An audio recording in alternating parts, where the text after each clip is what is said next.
matin à tous les gens, bienvenue sur la chaîne d'Afrossa le PFL. Oui, je viens de me rendre compte que j'ai pas mis à jour la tablette, donc c'est encore marqué jour 27-28, alors que là c'est 29, 30, 31, 29, 30 et 31, ouais je fais une vidéo pour 3 jours. Du coup, aujourd'hui, sujet du jour, j'ai deux petits sujets à vous proposer. Le premier c'est les cartes bancaires, et le deuxième c'est travail à l'université. Des trucs qui n'ont rien à voir. Mais je me suis rendu compte que je voulais vous en parler. Et du coup, me voilà vous en parlant. Les cartes bancaires, pourquoi je voulais en parler? Parce qu'il y en a peut-être qui ne savent pas. Mais en Suisse, ils n'aiment pas trop en fait les cartes de crédit. Donc en France et dans la majorité des pays, voilà, quand tu as une carte bancaire, classiquement c'est soit une Mastercard, soit une Visa. Beaucoup plus Mastercard ce que j'ai vu, mais peu importe. Du coup, ça c'est des cartes de crédit. Et du coup, chacune des entreprises, je sais pas comment ça s'appelle respectivement, ils ont également une version carte de débit qui s'appelle soit Maestro, soit VPay. Et c'est quoi la différence, Jamy, entre les deux? Aucune idée. Donc en gros, la seule différence que je connais, c'est que par exemple, avec des cartes de débit, en principe, tu peux pas louer de voiture. Voilà, donc tu peux pas genre la donner pour, comment dire, ouais, tu peux pas donner comme caution entre guillemets ce genre de conneries. Parce que tu peux pas genre avoir un crédit du coup sur cette carte. Enfin, bon, je sais pas exactement la différence technique, mais le fait est que les deux sont acceptés traditionnellement dans la plupart des pays. Donc, surtout les machines de carte bancaire, tu as et Maestro et Mastercard, et VPay et Visa. Sauf en Suisse.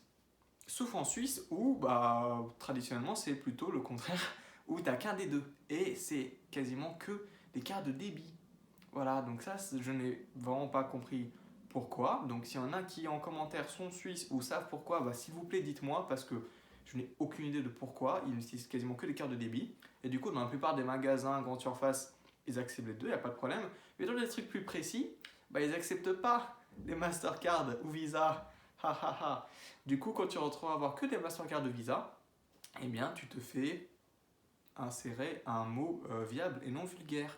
Voilà, donc moi ça m'est arrivé plusieurs fois pour recharger ma carte Camille Pro, donc c'est la carte du campus qui nous sert un peu de carte d'identité à moitié, puis aussi pour avoir le compte avec lequel on paye au cafétéria. Du coup, pour recharger cette carte, soit tu la payes en ligne si tu as un compte suisse, soit tu recharges en ligne si tu as un compte suisse, soit tu recharges via des bornes. Mais ces bornes aussi ne marchent que si tu as des Maestro ou des VPay. Il y en a une seule que je connaisse qui marche aussi avec des Mastercard ou Visa, même si c'est pas indiqué. Mais bon, c'est de temps à autre, c'est un peu bizarre. Voilà, donc ça m'est arrivé plusieurs fois de vouloir recharger et que ça ne marche pas, donc embêtant. Également, qu'est-ce qui m'est arrivé? Je suis allé refaire ma demande de renouvellement de permis de séjour en Suisse et je devais payer une taxe d'émolument, ça s'appelle. Je devais payer 60 francs pour qu'ils me laissent habiter ici si on veut. Ou pour les frais de dossier plutôt, bon, j'en sais rien. Et du coup, ces 60 francs, j'avais pas de liquide sur moi, je voulais payer en carte. Ils n'ont pas accepté ma visa. Du coup, forcément, qu'est-ce que je dois faire? Je dois repartir, après avoir laissé le dossier, je dois repartir, trouver un distributeur, et ensuite retirer, et ensuite revenir, parce que je n'ai pas de maestro, donc c'est extrêmement chiant. Voilà, pour tous ceux qui ne savaient pas ça, vous êtes prévenus, démerdez-vous pour avoir une maestro en venant ici, si vous voulez pas vous faire un compte suisse, comme moi, parce que je suis réfractaire. Et du coup, bon, je me suis quand même, j'ai une banque en ligne qui s'appelle Revolut, et du coup, j'ai commandé quand même une carte maestro pour ne plus avoir ce problème. Et du coup, pour ceux qui viennent en Suisse, vous serez prévenus. Et pour ceux qui sont déjà en Suisse, s'il vous plaît, expliquez-moi pourquoi. Pourquoi il y a ça, j'en ai aucune idée. Ça n'a aucun sens pour moi. Premier sujet clos. Deuxième sujet, c'était l'université. Je me suis fait une petite réflexion qui est une réflexion assez générale, donc pas vraiment pour le PFL, mais une réflexion très générale sur le fonctionnement de l'université. Et à comparer ce fonctionnement surtout avec le fonctionnement des prépas. Voilà. Les prépas, pour les élèves français ou marocains ou j'en sais rien, c'est quelque part la continuité du lycée. Donc c'est exactement le même cadre, vous êtes dans une classe de un peu plus d'élèves certes, mais c'est toujours une classe avec un professeur qui vous donne le cours, voilà, il vous donne des exos, vous les corrigez en classe, bref, c'est exactement la même chose.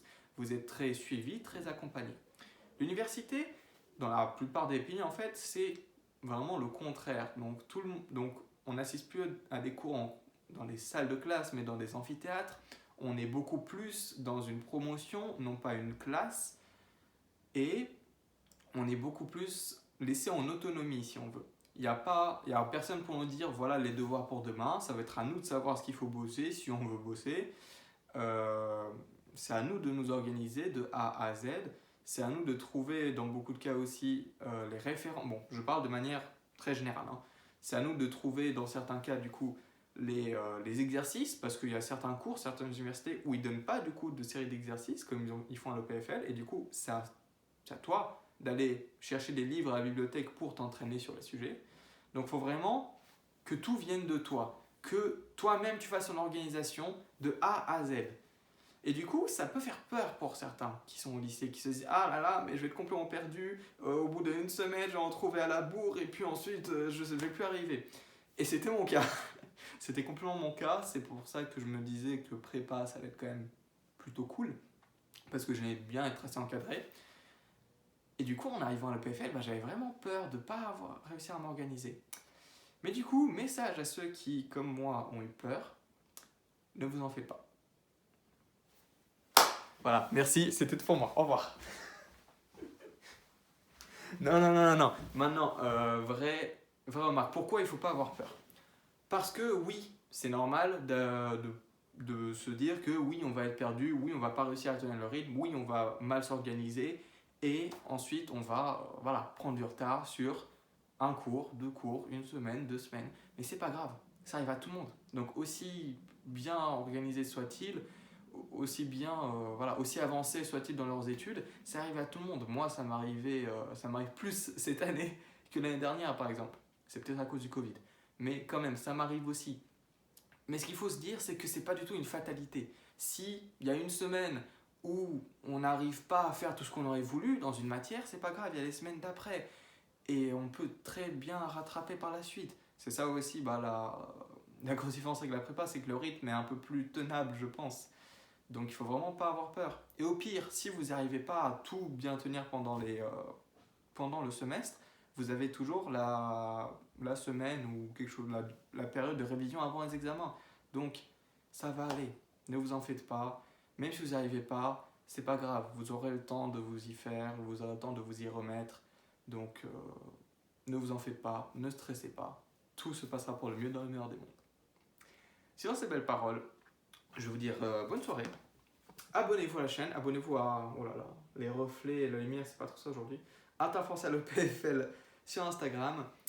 On est de plus en plus nombreux, c'est cool. Continuez à faire parler de la chaîne parce que je pense que ça peut en intéresser encore d'autres. Et du coup, je vous dis encore une fois bonne soirée et à demain. Ciao.